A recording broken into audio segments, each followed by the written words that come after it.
आजच्या 0 आवरमध्ये आपलं स्वागत करते। विधिमंडळाचं पावसाळी अधिवेशन हिवाळी अधिवेशन संपल्याच्या दुसऱ्याच दिवशी राज्यामध्ये महापालिका निवडणुकांचं बिगुल वाजलेलं आहे। संध्याकाळी 4 वाजता निवडणूक आयोगाने पत्रकार परिषद घेतली आणि निवडणुकीचा कार्यक्रम जाहीर केला। मात्र ही घोषणा होणार असल्याची कुणकुण असल्यामुळेच कदाचित नेते मंडळींची सकाळपासूनच लगीनघाई सुरू होती। मुख्यमंत्री देवेंद्र फडणवीस, भाजप प्रदेशाध्यक्ष रवींद्र चव्हाण, मंत्री गिरीश महाजन यांचे वेगवेगळ्या शहरांमध्ये कार्यक्रम होते, तर मुंबई ठाण्यामध्ये काही पक्षप्रवेशही उरकण्यात आले। या सगळ्यावरती सविस्तर प्रकाश टाकूयात आणि चर्चा करणार आहोत आजच्या 0 आवरमध्ये। तर आजच्या या लगीनघाईमध्ये सगळ्यात जास्त झंझावाती दौरा होता तो मुख्यमंत्री देवेंद्र फडणवीस यांचा। अगदी अजितदादांच्या स्टाईलमध्ये ते पहाटेच कोल्हापूरकडे निघाले। इचलकरंजीमध्ये शंभूतीर्थ स्मारकाचं लोकार्पण, छत्रपती संभाजी महाराजांच्या पूर्णाकृती पुतळ्याचं अनावरण त्यांच्या हस्ते झालं। तिथून सांगलीला जाऊन त्यांनी अहिल्यादेवी होळकरांच्या पुतळ्याचंही अनावरण केलं। त्यानंतर पुण्यामध्ये त्यांचे बरेच कार्यक्रम होते। कात्रज कोंढवा मार्गावरती छत्रपती शिवाजी महाराजांच्या अश्वारूढ पुतळ्याचं त्यांनी अनावरण केलं। तसंच मेट्रोच्या कामांचं भूमिपूजन, लोकार्पणही मुख्यमंत्र्यांच्या हस्ते आज झालं। पुण्यातल्या कार्यक्रमांना पालकमंत्री आणि उपमुख्यमंत्री अजित पवारही उपस्थित होते।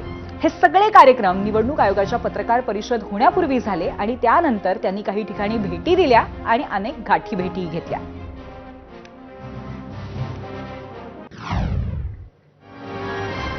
तर मुख्यमंत्री असा पश्चिम महाराष्ट्र पालथा घालत होते, तर उपमुख्यमंत्री एकनाथ शिंदेंनी निवडणूक आयोगाच्या पत्रकार परिषदेपूर्वी काही करारनामे केले। हाफिज कॉन्ट्रॅक्टर यांनी या थीम पार्कचं डिझाईन केलंय, त्याचं सादरीकरण उपमुख्यमंत्र्यांसमोर आज करण्यात आलं। यावेळी शिंदेंनी पत्रकार परिषद घेत विरोधकांवरती हल्लाबोलही केला।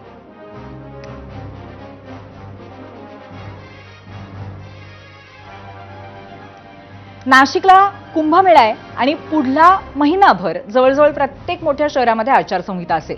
त्यामुळे भाजपचे नेते आणि मंत्री गिरीश महाजन यांनी सकाळपासूनच कार्यक्रमांचा धडाका लावला होता। त्यांनी कुंभमेळ्यासाठी उभ्या राहत असलेल्या पायाभूत सुविधा प्रकल्पांचं भूमिपूजन केलं, तसंच त्यांच्या हस्ते वृक्षारोपणही झालं।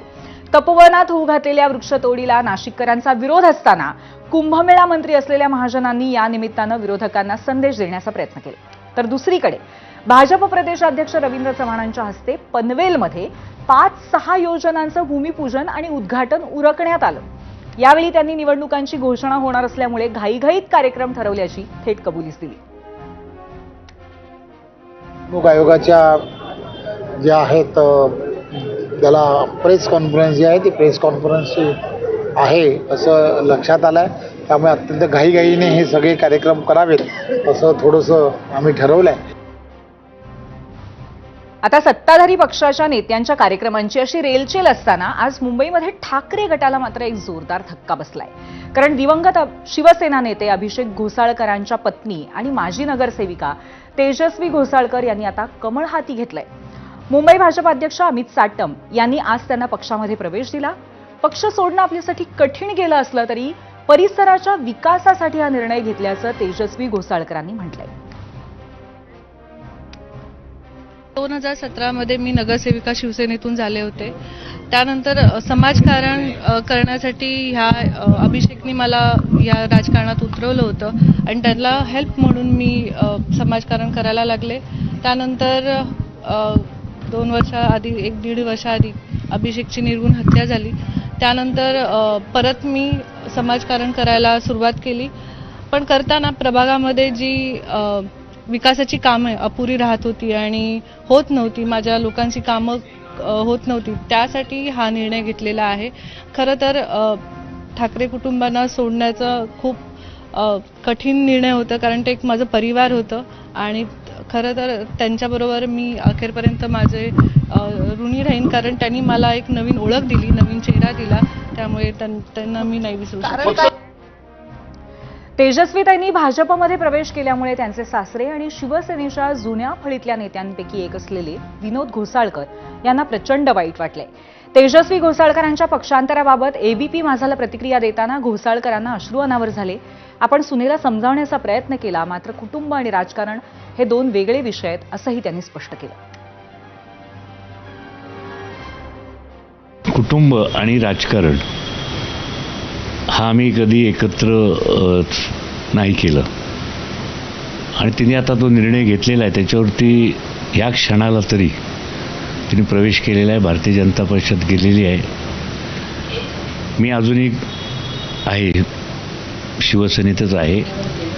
माननीय हे मलाही तिने सांगितल्यानंतर त्याची कल्पना माननीय शिवसेनेचे पक्षप्रमुख उद्धवजींना मी दिलेली आहे आणि आता प्रवेशावरती मी काही प्रतिक्रिया देऊ इच्छित नाही, एवढंच मी आपल्याला सांगतो. ऐकलत? कुटुंब आणि राजकारण वेगळं असं सांगतानाच आपण अजूनही शिवसेनेचंच आहोत असंही त्यांनी जाहीर केलंय. याचा अर्थ नेमका काय घ्यायचा असा प्रश्न आता त्यांच्या समर्थकांनाही नक्कीच पडला असेल. असो, तर हे विकास कार्यक्रम आणि पक्षप्रवेशांच्या कार्यक्रमांची घाई करण्याचं कारण होतं आजची 4 वाजताची पत्रकार परिषद. अपेक्षेप्रमाणे राज्याचे निवडणूक आयुक्त दीपक वाघमारे यांनी महापालिका निवडणुकांची घोषणा केली. मुंबईसह सर्व 29 महापालिका निवडणुका एकाच टप्प्यात घेतल्या जातील. आजपासून बरोबर 1 महिन्याने म्हणजे 15 जानेवारीला मतदान आणि त्याच्या दुसऱ्या दिवशी म्हणजे 16 जानेवारीला मतमोजणी होईल. त्यामुळे आता राज्यात पुन्हा एकदा प्रचाराचा धुराळा उडणार आहे. मतदार यादीबाबत सुरू असलेल्या वादावरही यावेळी निवडणूक आयुक्तांनी स्पष्टपणे माहिती दिली असं दिसलं. दुबार नावं असलेल्या मतदारांसाठी नगरपालिका निवडणुकांना वापरण्यात आलेली स्टार देण्याची पद्धत यावेळीही कायम ठेवण्यात आली आहे.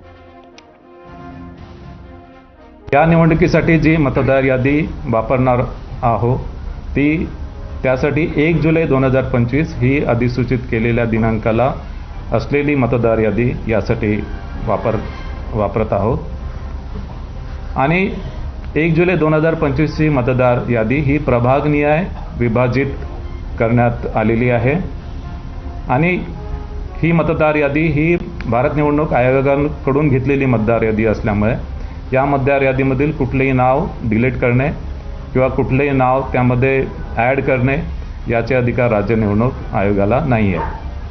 या निवडणुकीसाठी मतदार यादीमधील संभाव्य दुबार मतदारांची ओळख केलेली आहे आणि संभाव्य दुबार मतदार यांच्या नावासमोर डबल स्टार असं त्यावर मार्क करण्यात आलेलं आहे आणि संभाव्य दुबार मतदारांच्या संदर्भात जी प्रक्रिया आहे की संभाव्य दुबार मतदारामध्ये महापालिका आयुक्तांच्या मार्फत संभाव्य दुबार मतदारांच्या घरी जाऊन सर्वेक्षण केलेले आहे आणि त्यामध्ये दुबार मतदारांना विचारून तो कुठल्या मतदान केंद्रावर मत देईल या संदर्भात त्याच्याकडून लिहून घेण्यात आलेलं आहे आणि त्या मतदान केंद्राच्या व्यतिरिक्त इतर कोणत्याही मतदान केंद्रावर त्याला मतदान करू दिलं जाणार नाही. तर अशा पद्धतीने या मोस्ट अवेटेड निवडणुकांची अखेर घोषणा झालेली आहे. निवडणुकीचा कार्यक्रम नक्की कसा असेल ते आता आपण बघूया. ग्राफिक्सच्या माध्यमातून जाऊया मीडिया सेंटरला. महापालिकेच्या निवडणुकांचा कार्यक्रम आपण बघतोय. अर्ज भरण्याची मुदत 23 ते 30 डिसेंबर आहे. अर्जाची छाननी केली जाणार आहे 31 डिसेंबर 2025ला. अर्ज माघारीची मुदत असेल 2 जानेवारी 2026. अंतिम उमेदवार यादी चिन्ह वाटप 3 जानेवारी 2026ला होणार आहे. मतदान 15 जानेवारी 2026ला आणि त्यानंतर निकाल लागणार आहे 16 जानेवारी 2026ला. म्हणजेच नव्या वर्षात अनेक शहरांमध्ये नवीन महापौरांचं सुद्धा स्वागत होणार आहे. निवडणुकीमध्ये अनेक मुद्दे असतात पण त्यातला एक